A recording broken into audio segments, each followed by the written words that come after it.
Merry Christmas! Today we're ranking my personal top 8 albums of the year. Why 8, you might ask? Is it because I've not listened to more than 10 albums this year? No, it's not. Top 5, top 10 is boring. 8 is the best number. That's why we're going with it. Just want to say thank you for all the support on the channel this year. I started reacting to albums like 5 years ago and then stopped after maybe like 4 videos, but then I picked it back up at the start of this year and I'm so glad that I did. Also on the screen right now there's a bunch of albums that could have been on the list if I had actually gotten around to listening to them, but I might be reacting to some of them, so subscribe if that interests you. Okay, let's get into the list then. In at 8 is Enquiries, Glassjaw. I love the rollout of this album, the world Enquiries has built. I'm super impressed at how he's leveled up, and I've liked Enquiries ever since his Welcome Home EP, but when it came to his debut album, I was left feeling quite indifferent by it all and started to wonder, is Enquiries more just a singles type of artist? Then Glassjaw rolled around and those thoughts no longer crossed my mind, with every track offering something different and them all hitting instantly, as you can see on my reaction to the album. Anesthesia might just be his best song yet, the way the energy flows throughout that track and it mirrors the title of the track through the different states, and the live performance, it's all just incredible and I'm excited to see where Enquiries goes next. Also, it helped that I got to see the live acoustic set for free in London. Number 7 is Geese, Getting Killed.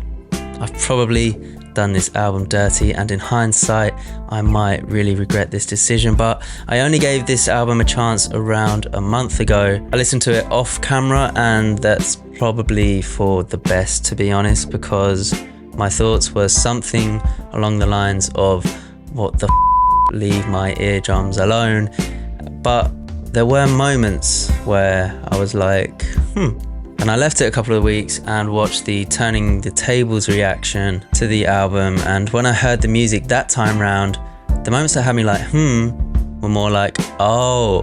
And now I'm listening to the album on a daily basis pretty much, and I'm very excited to go and listen to Cameron Winter's solo album, Heavy Metal. I will be recording that reaction on camera, and my guess right now is I'm going to go through a similar process that I did with Getting Killed. So why is it in at 7? Purely due to how recently I've started listening to this album consistently, but if my level of enjoyment can sustain the test of time, then this album really could be an all-timer. Number 6, we have Jim Legacy, Black British Music. Giving me hope for the future of British music, Jim Legacy delivered us a fantastic mixtape this year. It was soaked in creativity and heart, sprawling genres, influences and tone. His lyric from Father really sums it up, because you can hear that clash of cultural and artistic influence throughout the project. I'm so excited to see what he does next, because this is technically a mixtape, so I want to hear what a Jim Legacy full studio album sounds like. There's been moments in recent history where I've been kind of worried about the up and coming stars in British music, but I feel like this has been course corrected this year and Jim is truly leading the way. Right then, top 5, who is making it in 5th spot? We have Clips, Let God Sort 'Em Out. Again, I may regret this. This album is phenomenal, and I knew it was phenomenal as soon as I heard it. It's hip hop at its very best. Like, this is how you do it. But for whatever reason, there are 4 albums that just had me coming back more this year and resonated with me on a deeper level. I don't want that to take away from the brilliance of this album though. For us, production is top tier. Pusha T is excellent, which is something I feel like we're just taking for granted now. The levels of consistency this guy is showing is just mind-blowing at this point, to be honest. And then Malice just strolled back in like he never left and made it worth the wait for those that were waiting, because this is the only Clips album I've heard. But let me know if I should go back and listen to other Clips records. I've seen a lot of shouts for Malice being the rapper of the year, and I totally get it. Number 4, it's Sam Fender, People Watching. Maybe there's a bias within my DNA as I have Geordie blood, but I went into this album not expecting a great deal, to be honest, but by the end I was thoroughly impressed, even predicting the album would win the Brit Award for Best Album. Whilst we still have to wait and see if that will come true, it's already won a Mercury Prize, so we're on track. Sam's an artist I liked songs of before this album, but never gave a full album a chance. But then the single Wild Long Lie came out, and I knew this album was going to be the one that I'd give a shot, and I'm so glad I did. I was so impressed by his songwriting and instantly fell in love with songs like Crumbling Empire, Little Bit Closer, and Nostalgia's Lie. Remember My Name is one of the most heartbreaking songs I've heard this year. It takes a lot to go back to that one, really. But yeah, this album is just so replayable and soaked in heart. I enjoy it more and more on every listen. So, my number 1 spot has been a lock for quite a while, but number 2 and number 3 keep flipping every time I listen to the albums, but I have to make a decision.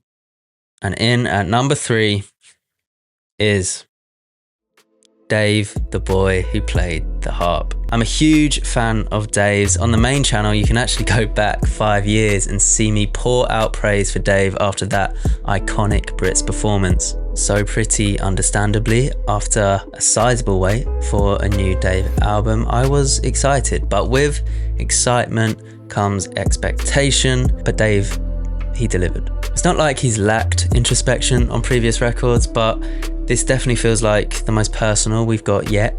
It's like he's looking in the mirror trying to figure out who he is, and there's an overarching sense that he's on the trajectory to get there, but he's so far off, with the album being riddled in conflicting thoughts that I regrettably can relate to oh so well, and consequently it's like I'm now the one looking in the mirror. Chapter 16 is probably the best song to come out of the UK this year. I was listening to it on my lunch break the other week and I was nearly like tearing up. I don't even know why, it's just so good. Now, the number 2 spot is going to be Hurry Up Tomorrow by The Weeknd. This is cinema in music, as good as we could have hoped for to end The Weeknd's journey, returning to the light. This is one of those albums where it feels illegal to put on shuffle with how it flows from start to finish with those transitions. It's just fantastic. When I first saw the number of tracks, I was sure I was going to be bored, but somehow it manages to sustain its runtime. It is absolutely criminal that he's once again been snubbed by the Grammys. Not that it really matters, but it just would have been nice to see Abel given his flowers at the end of this journey as The Weeknd and all the quality music he's given us over the years. But alas, I've not given him the number 1 spot, so maybe I'm a hypocrite here. Just want to shout out some honourable mentions from this year. Yeet, Dangerous Summer. Yeet, an artist I didn't really get, to be honest, but then 2093 came out and I was like, oh okay, this is cool. And then some other stuff came out, but then this mixtape, is it, that came out in the summer, really just fun and great gym music, great running music, like whatever you want it to be. Dijon, I mean, what a year he's had, but his album Baby, I love it, but it just, I don't know, it sounds amazing in headphones and then not as good in speakers, but then sometimes on speakers it sounds incredible, and I'm just a bit confused with this album right now. Like, there are tracks like Yamaha that are just fantastic. Like, the highs that album reaches are so high, but then there's quite a few lulls, and I don't know, maybe it'll just grow on me, but still fantastic new album from Dijon. Aminé's album this summer, I was sure this would make my end of year list, but it just tailed off for whatever reason. But Aminé, an artist that's really grown on me over the years, and another super strong show in this year. Joe, The Crux, who knew Steve Harrington had it in him? I'm loving this musical arc from him, and The Crux is just another fantastic step forward. Justin Bieber's Swag could have been a perfect album. Some of those songs off there are my favourite of the year, honestly, but there's just way too much crap. Like, cut the album in half, it might have made this list. Glaive came back this year with a new album and it was a return to form. I love Cypress Grove by Glaive. That is a project I hold very close to my heart, and I'm glad to see him back to his best this year with the most recent album. And last but not least, Julia Wolf, Pressure. What a fun little tape that is. I only found her out through the collab with Drake and Yeet, but wow, so fun. Love her voice. The production is killer, so interesting. I'm excited to see what she does next. Now, the number one spot, I think it's pretty obvious if you follow the channel, but if this is the first time you're seeing me, it might not be. Number one, my favorite album of the year, one of my favorite albums of all time, I'm gonna say, Quadeca, Vanisher, Horizon, Scraper. As I said, if you follow me and you've seen my video on the main channel, this being at number one spot may not come as a surprise. I don't know if I've ever connected to an album as much as I have this one. There was something about the timing of it and what was going on in my personal life that just married up perfectly. And I've loved music all my life, but it's quite rare that I bond and almost lean on an album in the way I did this one. I'll be repeating myself if I sing Quadeca's praises again, but it just never fails to impress me how he's constantly pushing himself and the way he puts his entire soul into his art. It's just something I adore, and it's something I think we also really need right now. I recently went to his live show in London and it was incredible. Truly one of the best shows I've been to, and did my love for this album justice. Excited to see where Quadeca goes next, because at this point it really feels like the sky is the limit for him. And that's it. There's my top 8 albums of the year. Drop your lists in the comments below, or you can jump in the Discord and we can discuss them over there. Link in the description to that. Thank you again for all the support this year, and I will catch you on the next one.